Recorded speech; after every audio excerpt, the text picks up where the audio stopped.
Albert Einstein once said, everybody's a genius. But if you judge a fish by its ability to climb a tree, it will live its whole life believing that it is stupid. Ladies and gentlemen of the jury, today on trial we have modern day schooling. Glad you could come. Not only does he make fish climb trees, but also makes them climb down and do a 10-mile run. Tell me, school, are you proud of the things you've done? Turning millions of people into robots, do you find that fun? Do you realize how many kids relate to that fish swimming upstream in class, never finding their gifts, thinking they are stupid, believing they are useless? Well, the time has come, no more excuses. I call school to the stand and accuse him of killing creativity, individuality, and being intellectually abusive. He's an ancient institution that has outlived his usage. So, Your Honor, this concludes my opening statement, and if I may present the evidence of my case, I will prove it.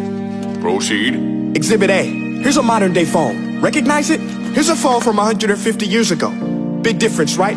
Stay with me. Here's a car from today, and here's a car from 150 years ago. Big difference, right? Well, get this. Here's a classroom of today, and here's a class we used 150 years ago. Now ain't that a shame? In literally more than a century, nothing has changed. Yet you claim to prepare students for the future?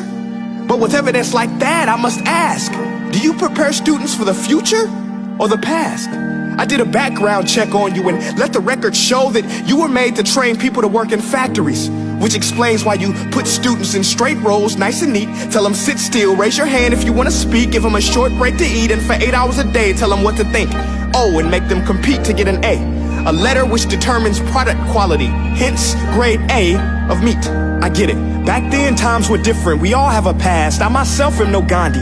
But today, we don't need to make robot zombies. The world has progressed. And now we need people who think creatively, innovatively, critically, independently, with the ability to connect. See, every scientist will tell you that no two brains are the same.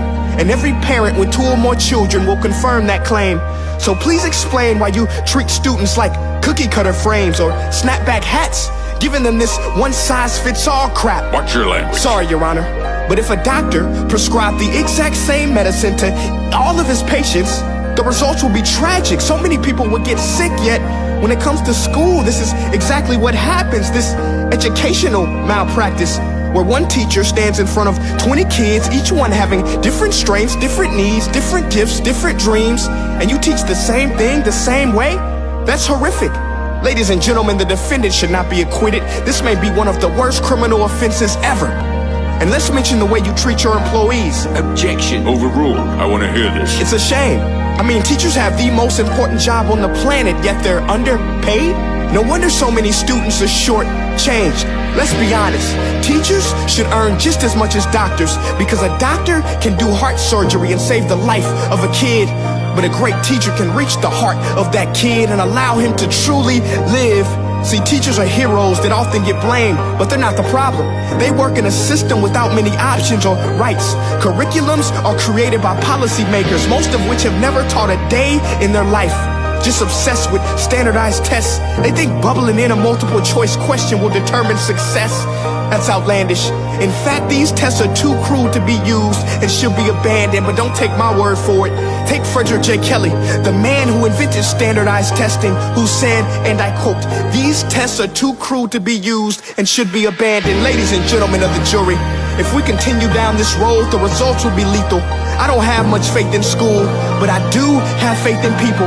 And if we can customize healthcare, cars, and Facebook pages, then it is our duty to do the same for education, to upgrade it, change it, do away with school spirit, because that's useless unless we're working to bring the spirit out of each and every student. Let's give every gift an equal chance. I know this sounds like a dream, but countries like Finland are doing impressive things.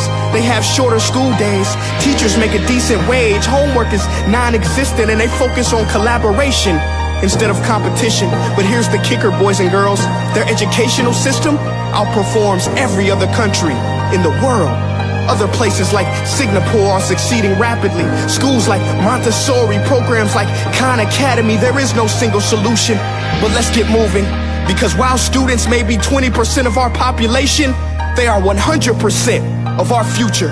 So let's attend to their dreams and there's no telling what we can achieve. This is a world in which I believe, a world where fish are no longer forced to climb trees. I'll rest my case.